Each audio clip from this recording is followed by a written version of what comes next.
تو ته مو داسې نه ویلي، مو دې ته وایي چې ظاهر کې تعارض ده، ظاهر کې دې داسې ترجمه وکړه،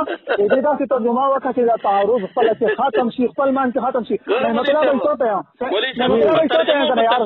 باندې تفصیل کې به ترجمه او تفسیر کې فرق پیژني. نعمت الله بھائی نه ترجمه او تفسیر کې فرق پیژني. وګوره استاد تاسو نه اوسې وی خبرې ته مې نه پریدي، وی خبرې ته بندا خبرې دي اورم خو ته چې ما ته چې ترجمه او په ترجمه او په تفسیر کې فرق پیژني. زه تو استاد تاسو کې زه ته دا چا سند درکړه دا یار چې ته مولام نه کنا د ته زما مولایت څنګه په سوچ کې تاسو د زما مولایت انکار کړی جواب نه درکړو چې جواب وکړه. نو جواب ته هم پرې نه کړه، جواب ته هم پرې نه شور مکه یو کافر ویل نه دا کوم څنګه دغه خبره خو تورا جواب شروع. ها جواب ته ونه ساتو ویلو چې برزخی حالت کې دا جسد انصری سره زم دي. ٹھیک شو وګوره تفسیر ابن کثیر، وګوره تفسیر مظهری او معارف القرآن کې هو جسد انصری نه لیکلي. لکه تاسو څنګه درو دا اوس نه مطلب راځي ته اوس وسو ته دا درو به تاسو وسو ها حدیث اورا خبر ورکړه ته جواب د تفسیر وکړه چې حدیث دا ګوره دا مفتی دا او چې حدیث نشي دا الله باندې ته چې تفسیر کې دا نه دی راغلی نو څه پکې راغلی هغه وایا. خدا مسلمانوں تو تم نیمه ګنتا غیر نه ولا وایا تفسیر وایا تفسیر ابن کثیر کې راغلی د تو کوم ځای آیات او ما غیر ونه سکنه مولانا ته څنګه مفتی یار مجاہد اسلام صاحب شیخ مجاہد اسلام صاحب تفسیر په حواله سره جواب وکړه. شکر دا الحمدلله چې داسې سند را سره نشته لکه ته چې یار تاسو کوم څه نه غوډه دي چې درځي نه لګا دي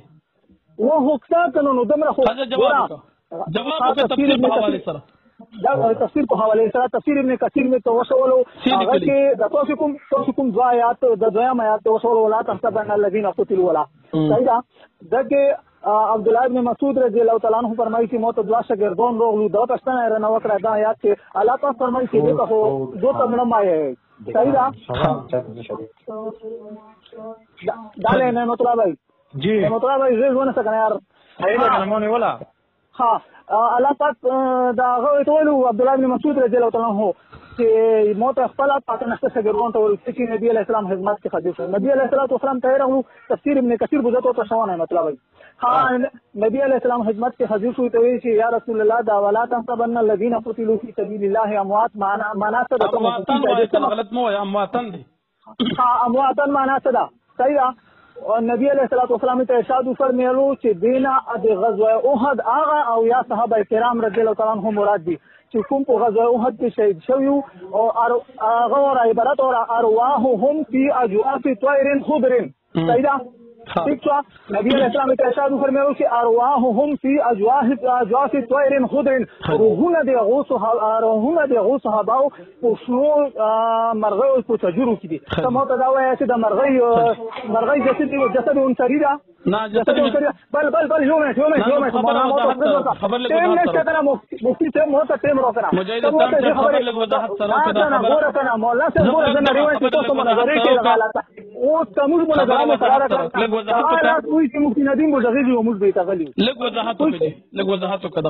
یو نه وضاحت ته هم پرېده کنه ته مو ولې غوونه سره کومه تستنی ولاو دا څه غوونه تا وضاحت پوره کړه او خدای پاک تفسیر ابن کثیر حواله می دیکھا کنه عبارت وضاحت وکړه کنه د شنو مارغانو تغیرونه بل حدیث تغیرونه وضاحت وکړه حدیث نه پاره وضاحت خپل عقیده ثابته کړه غیر ونه سموته ټول هڅه ده ته وضاحت وکړه حدیث څه لپاره وي حدیث دې پر نه تو وایي چې جسد انصری ته داخلي جوړ خپل عقیده ثابته کړه کنه نو حدیث څه وي حدیثونه بل کتابونه شهدا او ارواح کې دا کو جنت کې جسد انصری کې کته نشته د نبی علیہ السلام حدیث میں تو څه کې دي چې جسد انصری کې نه څه کې جسد مثالی کې حدیث میں تو جسد مثالی دي ها شین مارغه ولا جسد مثالی دي او بالکل بهتر دا جسد انصری استغفر الله د شهید ته جنازه جوړول دا شهید توهین دي د الله بنده کو پیغمبر دروغ وي مسلمان د سره نه دا څه دا انسان نه به سره مرغه جوړي الله پاک مرغه جوړي روح دی پښین مارغه کې دن نه کنو مارغه ته جوړ کې انسان نه شهید قرباني ورته مارغه ته جوړي جسد مثالی مارغه مثالی پیغمبر حدیث ته بیان دي پیغمبر انسان باندې دروغ وي د الله بنده مړه دي تاسو ټول دا حالات ته څوک برداشت نشته جسد مثالي د شهید لپاره شین قسم د توکي د اورېدنې برداشت نشته ته نه دین څخه ګرځي ته ډیر غلطه ده پیغمبر توحید دی زله قرآن او حدیث ته نه پیغمبر توحید د پیغمبر ته دروغ وي پیغمبر د انسان مرغه جوړ شو دا تاسو ګستاخ د الله باندې انسان بدن دې تاسو دا ته نه پښتنه کومه نه دی او جسد مثالي شین مرغه شو نه ته چې مثال مثالي پیژنې او بالکل پیژنم جسد مثالی دی جسد مثالی دی چې مثالی بدن وی بل دا بدن مثالی دی جسد مثالی دی اصل مثل وی کنه د اصل نه بغیر وی څنګه د اصل مثل وی کنه اصل نه بغیر وی اصل نه بغیر خو ته چې سپه خو وای نه یو مثال چې کنه د جسد انصری پشان بوي کده جسد انصری نه علاوه بل هيئت باندې دا د علامه دي دا د علامه دي دا د علامه کوم پیغمبر علیه السلام داله پیغمبر علیه السلام فرمایي فی اجواف طائر خضر تشتی دا الله بنده شین مارغه په مړی کې غرو دې په مثال کې نه کنه دا الله بنده خضر مرغی ته یې کني ایته مو ته دا وایا خضر مرغی ته یې کنه وای خضر مرغی ته وای وای خضر مرغی ته وای الله خضر مرغی ته وای ستا علم کمال ته وای تور ته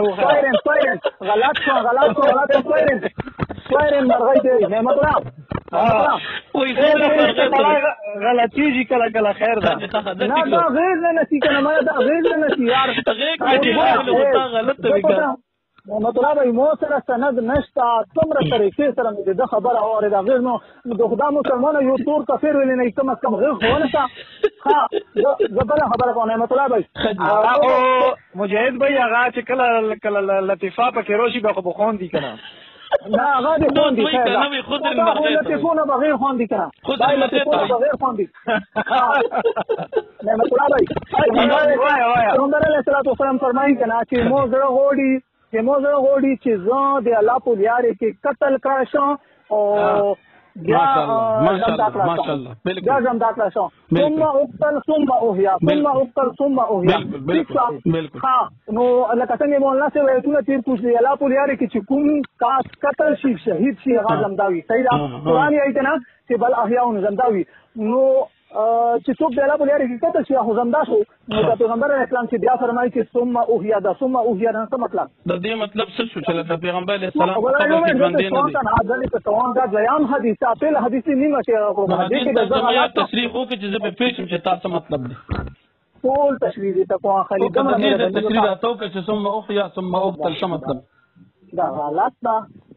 خدا مسلمانه چې کته غیر ونه څه خو به تشریح غیږ مې د تنیولې د غیږ مې پنیولې څه شو تاسو غلط نه مور ته غیر ونه څه د خیر نه بعد بیا ته وځه کنه مو نه بعد بیا ته وځه خدي تاسو له د وضاحت کوي لګ وای دي ارشاد ها چې دا چې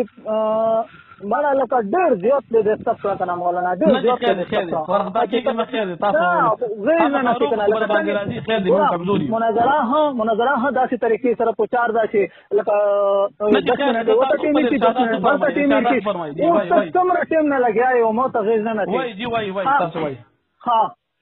اعلان دې خاموش مولانا سے مهرباني وکړه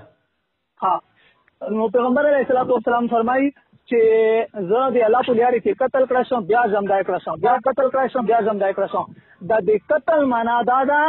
چې قتل کړی شم هغه شهید معنا دا ده چې هغه زمدون بغیر د جسد انصری نه ده دې ته قتل یې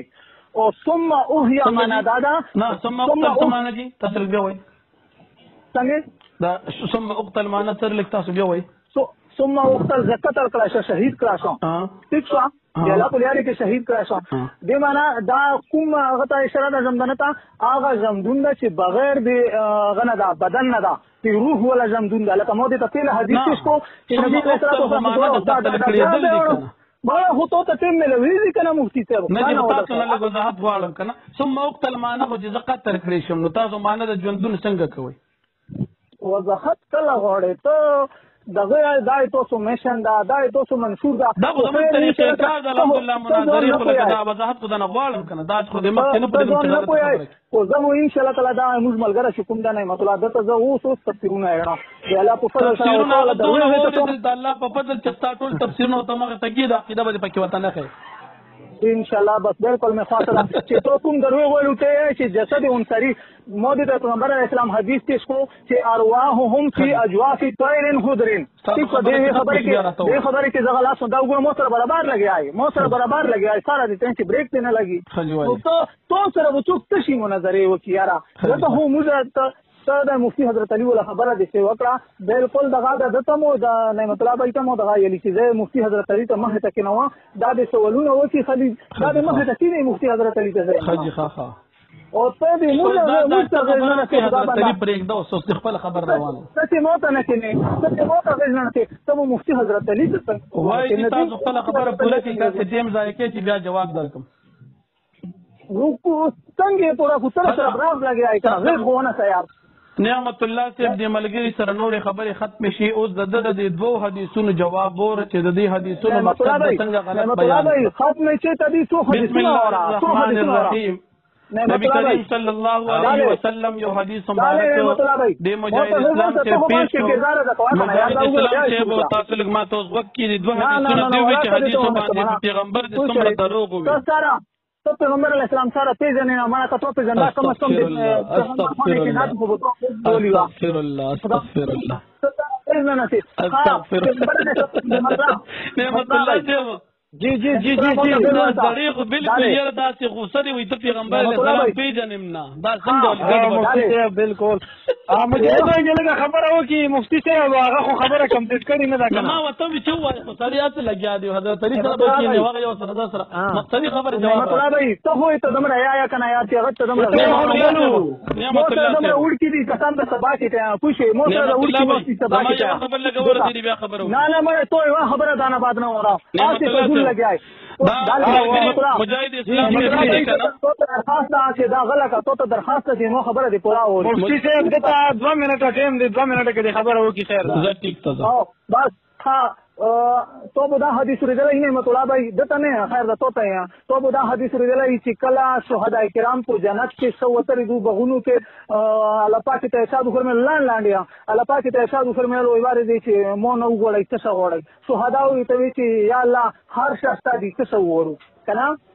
هیڅ نه وورو خو الله پاک بار بار دا اصرار تکولو چې نه وګړی خامخا څه وړي نو چې شهدا ته پاته ولګي د سینه مو پری دي بغیر د وستنه نه مو هیڅ کله نه پریدي نو شهدا ته ویلو چې یا باری تعالی محفوظ داسې انت رد ارواحنا فی اجسادنا یا الله موږ د روحونه واپس کړئ موږ بدنونه د حدیث نه دا معلومیږي چې روحونه په بدنونو کې نشته بلکې په جنت کې دي ته بیا بار بار نه وایي چې جسد انصری جسد انصری جسد انصری دا هوته څه کې دا جسد انصری کې مفتی صاحب نشته دا جسد مثالی دا په جنت کې سری روحونه په جنت کې دي شهدا ولا او دا څه ډېرې مشاهدې شوي دي تجربې شوي دي خلکو قبرونه کولو کړي دي د نبي علیه السلام حدیث او د قرآن ایتونه بې شماره ایتونه په دې باندې ګواه دي چې بدن کې روح نشته او شهداو او د هغه باره کې انبیاء کرام علیه السلام باره کې اخري یو آیات اورا الله پاک فرمایي تتوفاهم الملائکة الطیبین یقولون سلام علیکم ادخلوا الجنة اللہ پاک شہداء تا انبیاء کرام علیہ السلام تا وفات پتین یہی چی جنت تا داخل شئی متمتوی دا جسد تا یہی تا روح تا ہے دا روح تا یہی چی جنت تا داخل شئی اور دوام آیات بلورا غالباً چی سورة الفجر آیات تا کفمی دا یا ایتها النفس المطمئنہ ارجعی الى ربک راضیة مرضیہ فادخلی فی عبادی وادخلی جنتی دا وادخلی دا دی امر سے غادا کہ داخل سا جنت تخا مفتی صاحب خجی بس مفتی صاحب ورسره تطلع غونې وضاحت وکړه نعمت الله صاحب د ملګری یو دلیل وی د نبی کریم صلی الله علیه وسلم حدیث مبارک جی چې شهیدان کلا وفات شي د وفات نه بعد د دوی روحونه د اجساد عنصریو نه خارج شي او په اجساد مثالیو کې داخل شي بالکل ډېر بهترین مجاهد اسلام صاحب الله پاک دې تا ته ډېر خیر درکړي په خپل ژوندګۍ کې می اول ځل هغه عقیده ستانه واورېدله چې پنچپیریانو حضراتو په کتابونو کې لیکلې ده او په خولې یې نه بیانوي ډېر خوشحاله شو مجاہد اسلام صاحب تاسو ډیر یقینا ماته ډیر ښه ملګری ښکاره شوي تاسو حقیقت کې خپل عقیده ویلا او دا عقیده د پنچپیریانو کتابونو ندای حق مجموع رسیل نیلوی او د دې سره سره البرهان الجلی عقاید علماء اسلام او مقالات نیلوی او د دین علاوه د پنچپیریانو چې څومره کتابونه دي هغه ټول دا خبره عقیدتن لیکلې ده، لیکن په خلی د مناظرې په میدان کې واحد مجاهد اسلام سے بیان کړ. ډیر بهتر مجاهد اسلام سے تاسو خبره ما اوریدل، نعمت الله سے ما وتوق اخود د تاسو لګوي چې تاسو ملک خاموشي زما د خبره تفصیل سره ووري. نعمت الله سے اولنې خبره دی ملګری وکړه، احادیث اووی خو پکار داوی طریقه داوی چې سړی خپل عقیده بیان کی داغې نه بعد د دلایل او احادیث وای. صحیح دی ملګری عقیده اون ویلا او ما ورته ویلا د قرآن کریم د آیت په استدلال کې چې شهدا په جسد عنصری سره ژوندۍ په خپل قبرونو کې چې عالم برزخ دی زندگی د برزخ او مکان قبر دی په دغه ځای کې ژوندۍ دي. عبارت النصر شهدا او حیات د دغه دوه آیاتونو ثابت دي او په دلالت النصر انبیاء کرام علیهم الصلاۃ والسلام داغي حیات ثابت دي اتفاقا. صحیح شو جی. زمونږ عقیده دار چې پیغمبران علیهم السلام د وفات نه بعد په خپل قبرونو کې اجساد عنصریه یعنی د دنیا والا بدنونه چې کوم دي په دې سره ژوندۍ، زمونږ پیغمبر علیه السلام د مدینه منورې په روضه مبارکه کې ژوندۍ دي. صحیح ده. دې ملګری دلیلونه وی او دلیلونه کې د عقیدې استدلال کو خدا سي طریقه ډیر نه ورته زید ته خلاصې پته ور وي. دې ملګری وی چې شهدا دنیا کې وفات شي نو د دې د روحونه د شنو مارغانو په ججرو کې داخل شي او داغې نه بعد دی په جنت کې ګرځي او د شنو مارغان د دوی لپاره د اجساد مثالیه وي او دنیا والا چې کوم بدنونه اجساد عنصریه دي چې د عناصر 40 مرکب دي هغې د حیات تعلق ختم شو. یعنی په قبرونو کې د شهدا او د انبیاء علیهم السلام چې کوم جسدونه دي دا د حیات نه فارغ شو، د دوی روحونه به د شنو مارغانو په ججرو کې په جنت کې سیر او سیاحت کوي. حدیث مبارک د نبی علیه الصلاۃ والسلام دی دا د چې کوم وی چې نبی علیه الصلاۃ والسلام فرمایي چې دا به د شنو مارغانو په ججرو کې نو ګوره حدیث مبارک خو بالکل ټیک دی، د مسلم شریف حدیث دی، مشکات هم نقل کړی دی، دو هم ذکر کو. مسله دا ده جی موږ تاسو په دې باندې دومره نه پیګو چې څومره زمونږ اکابر او زمونږ مشران په دې حدیثونو باندې پیدل. بالکل صحیح. د هغې علما او موږ خو طالبان په دې څیزونو داسې نه پیګو، موږ هم که څه زده کړي د هغې نه مو زده کړي دي. دا حدیث مبارک چې نبی کریم صلی الله علیه وسلم فرمایي چې د شهداو د ارواح د شنو مارغانو په ججرو کې سیر او سیاحت کوي. صحیح. په دې ججرو کې وی او تسرح من الجنة حيث شاءت، په جنت کې چې کوم ځای کې خوښیږي ته ګرځي. صحیح ده.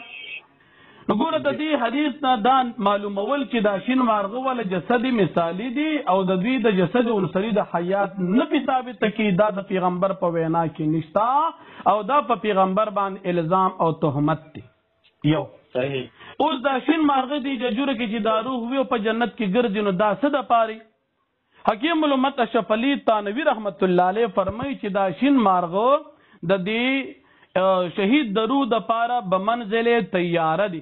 اشرف الجواب صفحه نمبر 451 کې دا خبره ذکر ده. د دې حدیث په ذیل کې معرف القرآن علامہ ادریس کاندیلوی رحمت اللہ علیہ د دې حدیث تشریح ډیر بهترین کړی. هغه فرمایي یہ جسم طیوری اس روح کے لیے بمنزلہ ایک طیارہ کے ہے. دا روح چې په دې مارغه په دې ججوره کې دی دا ول په منزله د یو تیاری او د یو جهاز پشان دی جس کے ذریعے سے روح جنت میں اڑ کر سیر و تفریح کر سکے اور یہ روح اس نئی جسم میں مدبر اور متصرف نہیں تاکہ تناسخ کا شبہ ہو. دا روح پدی مارغه کې داسې نه دی چې دا ول جسدی مثالی وګرځېدو لکه څنګه چې د پنچپیریانو عقیده او مجاهد اسلام وي چې په دې باندې بیا اعتراض راشي چې دا خو د هندوانو عقیده ده چې روح د یو چیز نوځي او په بل بدن کې نه نوځي. دا عقیده تناسخ د هندوانو ده او دا عقیده پنچپیرانو د مجاهد اسلام صاحب هم ده. ځکه مجاهد اسلام وایي چې دا روح په دې جسدي مثالی کې نه نوته دا شین مارغه ول جسدي مثالی شو او دا عقیده تناسخ د هندوانو عقیده. نو کاندیلوي صاحب وایي چې داسې خبره نه ده چې څنګه د پنچپیرانو د اندوان عقیده رہا، اس لیے کہ تناسخ کی حقیقت یہ ہے کہ روح ایک جسم سے جدا ہونے کے بعد دوسری جسم سے اس طرح متعلق ہو کہ دوسری جسم میں کوئی اور روح نہ ہو، څنګه چې د عقیده چې روح په دې مارغه کې شو اور یہی روح اس جسم کی نشو و نما کا سبب ہو، دا د دې عقیده را، اور یہی روح اس جسم میں مدبر و متصرف ہو، اور ارواح شہداء میں یہ ثابت نہیں، دیوی دا ثابت رو کاندیلوی سے بھی ثابت نہ دا، اس لیے کہ جسم طیوری کے ساتھ شہید کی روح کا تعلق ہوا ہے، اس جسم طیوری کی روح علیحدہ ہے اور شہید کی روح علیحدہ، د جسم د مارغه د پاره خپل روح جدا دی او دا روح پکې د شهید دا جدا دی، اور جسم طیوری کے نشو و نما اور تدبر اور تصرف کا کوئی تعلق شہید کی روح سے نہیں، اس کا تعلق پرندہ کی اصل روح سے ہے، د روح تعلق د مارغه د خپل جسد سره دی، او د شهید د روح د دې سره دا تعلق نشته چې په دې باندې ته اطلاق وکړي چې د روح د پاره دا جسم مثالی شو، پرندہ کا جسم اور روح علیحدہ ہے اور روح کا علیہ اور شہید کا روح علیحدہ اور اس میں سوار ہے، گور کاندیلوی سے فرمائی کہ دارو د شہید پر د شہید دارو پر جسد پر مارغه کے سوار دی، خیال مدی اور بیاسا فرمائی اور سبز پرندہ مع اپنے جسم اور اپنی روح کی شہید کی روح کے لیے سواری ہے، خوب سمجھ لو۔ معارف القرآن علامہ ادریس کاندیلوی رحمت اللہ علیہ جلد نمبر 1 صفحہ نمبر 323 حوالے سره میں خبر وکړه او دا می ثابت کړه چې د مجاهد اسلام عقیده او د پنچپیریانو عقیده چې شین مارغه ته د جسد مثالی د شهید وای دا عقیده تناسخ د اندوان عقیده او د قرآن نه خلاف ده، دا خو دیواله یو خبره استا د یو حدیث چې کم استدلال تا کړو بالکل دیر په پیغمبر باندې الزام لګولو، دا مې ته نقلن جواب درک، عقلن هم جواب وره، شهید انسان دی او دا شین مارغه دا حیوان دی، دا د انسان د جنس په نسبت باندې کمزوري مخلوق دی، او اشرف المخلوقات ختمول او د اشرف المخلوقات نه لاندې په حیواناتو کې انسان داخلول دا د اشرف المخلوقات توهین دی، او شهید قربانی د الله په لار کې ورکړه او هغې نه تا مارغه جوړ کو نو دا تا د شهید توهین وکړو، اشرف المخلوقات توهین او بېعزتي دې وکړه، اوس دې وایي چې جسد مثالي د شهید دپاره دا مارغه شو، د قرآن یو ایت خایات د نبی علیہ السلام یو حدیث خایات د صحابی یو قول خایات تر 1956 پورې یو د مسلمان کتاب خایا اهل سنت والجماعت چې غلی کلی چې دا مارغه د دې شهید دپاره جسد مثالي دی ستا فتح او زما شکست، دا خبر دی په پیغمبرم دروغ وي په قرآن دم دروغ وي، د شهید دی توهین وکړو او عقیده انسان دی اختیار کې توبه وباسم، دا دی یو حدیث خبر لګوري الک خبر زماوري دیم خبر دی ملګری دیم حدیث وی چې شهیدان نه الله پاک تپوسو کې چې شهیدان نه الله پاک تپوسو کې چې اے شهیدان تاسو مان سغواړي زبر کما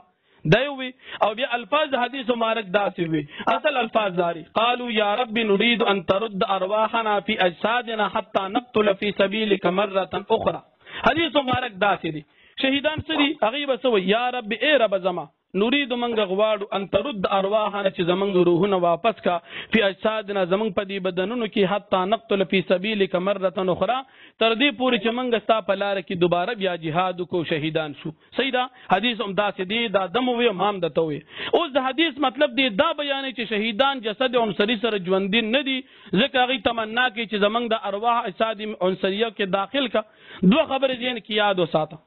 اولنې خبره دا ده چې دلته دا شهیدان وای دا تمنا چې کینه دا روح یوازې په خپل باندې نه کوي، دا د پنچپیرانو عقیده چې روح په خپل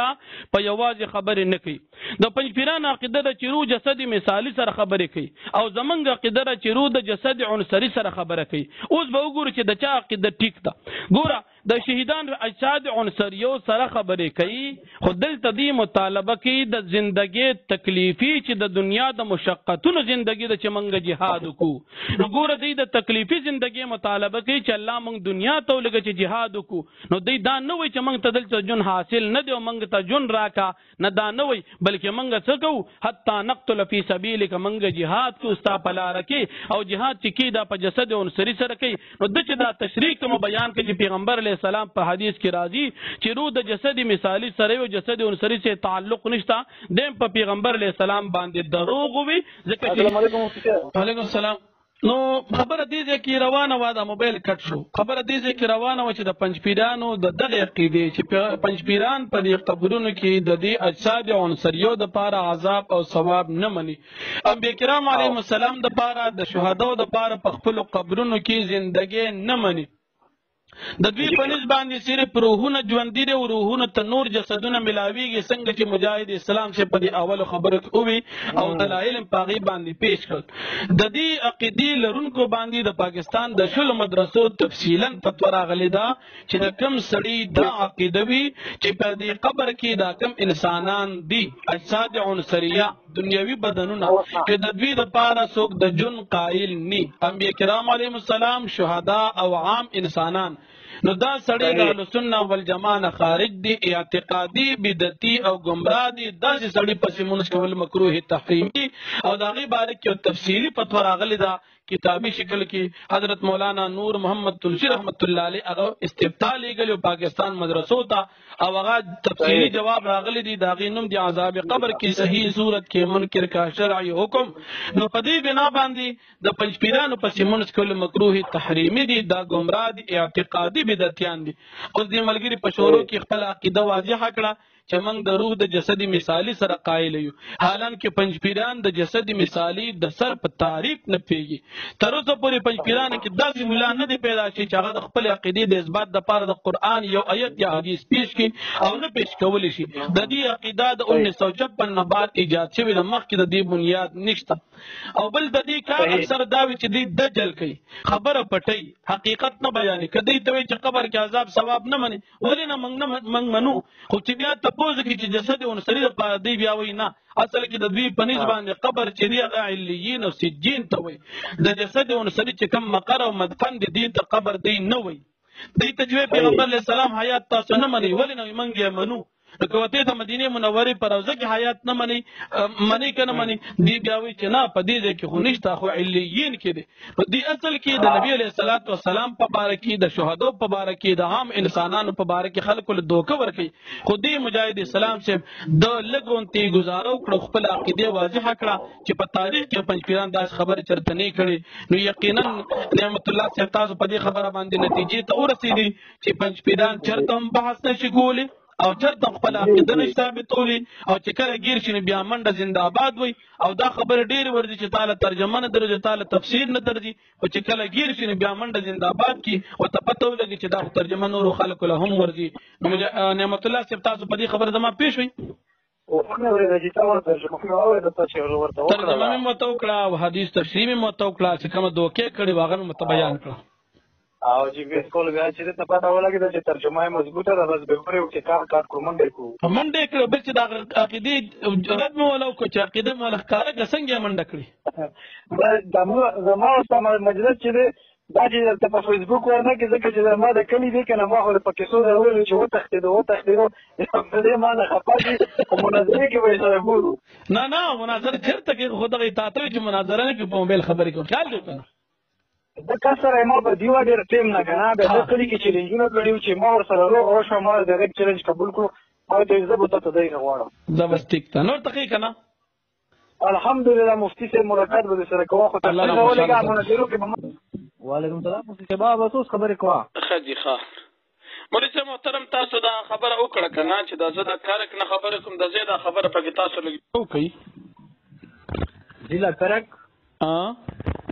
تحصیل بانډا داود شاه. ښه جي. گاؤں مکوڑی. ښه جي. تاسو نوم مبارک؟ زمونږ نوم مجاہد اسلام. خپل نوم دی؟ ذاتی نوم؟ ذاتی نوم زما دغه نوم دی مجاہد اسلام. تاسو علم کړی دی که طالب یې که نه؟ دا کوم چې تا سره خبره کوي که نه د پنچپیر سره تعلق لري، زه د جمعیت علماء اسلام کارکون یم. د دې ملګري څه نوم دی؟ دا ملګري م د دې نوم مجاہد اسلام دی، زما نوم نعمت الله دی. ستاسو نوم نعمت الله. تاسو دیوبند جماعت سره تعلق ساتي د اشاعت سره؟ دا ملګري چې د علم کړی دي عالم دی ذمہ دار سړی دی کنه عام طالب علم دی ذمہ دار سړی دی د زمونږ په کلی کې دا چیلنج کړو چې کوم ته مفتی ندیم چا صرف مخامخ کو نو 10,000 روپۍ به د مفتی ندیم ان جان خرچه به ورکوم او 3,000 روپۍ به هغه کس ته ورکوم. دا څونه 3,000 روپۍ لکه ما راوستو کنه زما په کهنه باندې راغلو او جاو 3,000 به ما ته کوي د مفتی ندیم ان جان خرچه او روټۍ و غیره خرچه هغه به هم مفتی ندیم او قام قدم المسیا ترتیب خو خاص پښتانه پیږي. او جی دا وایي اوس به مناظره کو په څه باندې مفتی دا په خپل لاین باندې نو خبر مجاهد جی دمو چې کوم خبره ته کړه دا صحیح وا مفتی صاحب محترم چې دی کنه مفتی صاحب محترم د پنچپیریانو لس عقاید غټ ویل دي د علماء دیوبند سره تقابل په صورت کې او په هغه باره کې مفتی صاحب محترم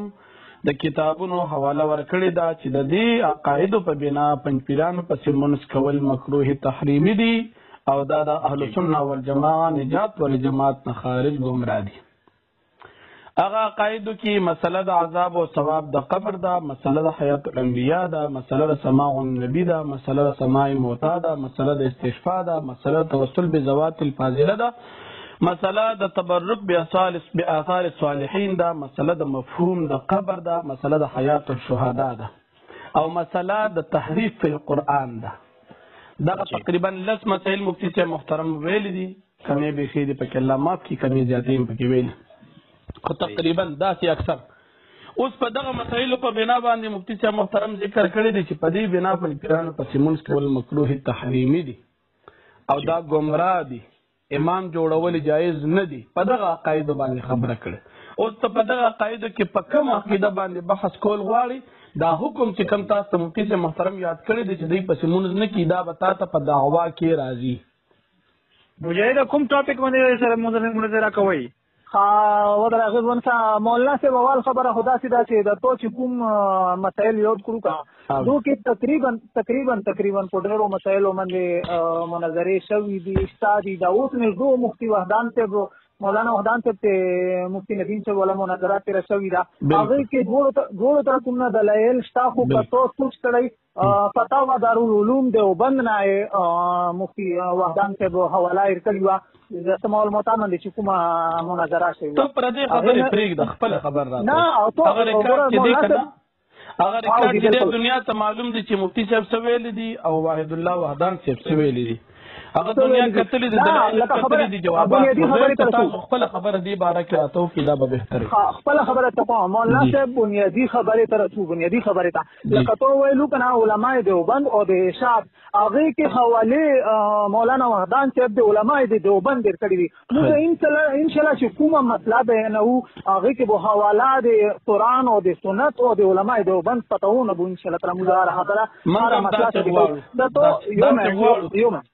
یو مهربان صاحب دا تو چې کومه مسلې ذکر کړې ګوره مو ته دا ورور د جمعیت الله نعمت الله به مو ورور د مو ته کال وکړو وی چې مفتی صاحب داسې چیلنج کړلا مو په کلی کې د دې خبرو مو په خپل کلی کې چیلنج کړلا اوس پورې څوک نه درغله خو دا ورور مه ته راغله دا وی چې ان شاء الله تعالی میدان ګرمو مو بالکل مخواشه ده. خبره دا ست مولانا صاحب چې دا مفتی ندیم صاحب چې کومه طریقې سره چیلنج کړلا زه کومه ته یې چې ته موضوع فاش کا زه خو شوم کنه د چې چیلنج کړه دا زه هم چې دا د موضوع فاش کی په هر موضوع باندې چې کومه موضوع باندې غږی دا دې سره خبره وکي دا مسائل هوتا کوي چې دا د مفتی حضرت علی په مخ کې صرف عبارت ته کې بس دا غتلی مو کوي.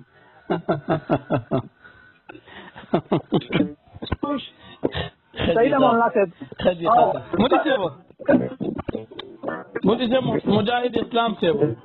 جی مولانا صاحب شیخ مجاہد اسلام صاحب اور رضا سے کار دی دا خبرې تاسو چې کوم یو کړی تاسو مو په دې نمبر راتو کې ځکه دا به ریکارډ کې راشي کنه. واحد الله وحدان صاحب دی مناظره کړی د خدای یا بدره دنیا دغه فیصله کې زمو استاد هغه فیصله ضرورت نشته. جی جی مفتی مصطفی صاحب سره 2015 1 اگست باندې یو تاریخي مناظره شوې ده. الحمدلله خبر هو اور مجاهده کنه جی صحیح. نو هغه دنیا کتل دا غار څوک پیږي چې کم جانب په حق باندې دلایل ویل دي او کم جانب په ناحق لګیا دي. هغه فیصله خلک کوي ځکه دی وجه ثالث په مناظره کې دا کم ناظرین مسلمانان رونه هغه خپل فیصله کوي، ثالث په مناظره کې څوک نه. صحیح ده. او مفتی حضرت علی صاحب چې دینو مفتی حضرت علی صاحب دا پنچپیری نه دا وابي دي، عقیدتن پنچپیری دي او مسلکن چې دین هغه وابي دي. داغه خبره که تاسو کوئ نو دا به زما خیال چې د علماء دیوبند او د مسلک حنفي دواړو سره به دا زیاتی او غلا به وي، ځکه حضرت علی مسائل ته تاسو لږ خبره زما ورکړه، تاسو خبره نه منې کوي، ته مو د نورو خبره نه منې کوي، خپله نور خبره زما خبره تاسو وورئ که نه شونه کې دا به بهتره وي. زه به تاسو ته خبر وکړم، تاسو بیا اوکې خیر دی، جزاکم الله. دا تاسو خبره د حضرت علی صاحب وکړه ځکه مې ته دا ووایي که نه، زه یو ډېر کمزوري طالب علم یم که نه، ځان ته سم نه ویم، هېڅ هم نه د علماء دیوبند خادمان او نوکران یو. خو الحمدلله دې بنده ناچیز دي تقریبا 5 چیلنج حضرت علی ته ویلي دي چې ته راځه خالي خپله عقیده زما وړاندې ولیکه، بس تا خپله ګټلې او موږ شکست. دا خو تاسو ته ښکاري مفتی حضرت علی خو چې کله د هغه د علماء دیوبند نه خادمانو چیلنج ووري هغه نه بیا تپوس کړه چې څه پوزیشن دی. پوهېږي اوس داسې کار دی چې دا مفتی صاحب محترم خبرې کړي دي که نه، دغه فتوی هم ذکر کړی چې پنچپیرانو پسې مونځ نه کېږي. نو طریقه په مناظره کې دا وي چې موضوع ولیکلی شي، په موضوع کې هغه چې چا مسله کړې وي هغه خپله عقیده ولیکي، د هغه خپل فریق مخالف عقیده ولیکي او هغې مطابق حکم بیا ولګي. مفتی صاحب محترم حکم لګولي پنچپیرانو پسې مونځ نه کېږي، دا حکم دی. مسله څه د مسلې مې تا ته بیان کړې لس په هغه مسایلو کې په حیات الانبیاء باندې بهترینه مناظره شوې ده الحمدلله، په مسله د سماع موتا باندې بهترینه مناظره شوې ده، په مسله د عذاب او ثواب قبر باندې په سړیزو بالا کې پیښور کې 2017 کې د مفتی پیدا سره بهترینه مناظره الحمدلله شوې ده. اوس که بالفرض تاسو خامخا غواړئ نو په دې موضوعاتو کې چې کومه موضوع ستاسو خوښه وي بالکل موږ هر وخت کې تیار یو په هغې باندې. همدغه حکم به د باندې دعوه کې لګو چې پنچپیری سړي پسې د دې عقیدې او د دې مسلې په بنا باندې مونځ کول مکروه تحریمي دي او پنچپیریان ګمراه دي، د اهلسنت نه خارج دي. ما خبره باندې پوه شوي که نه؟ جی بالکل پوه شولو. مجاهد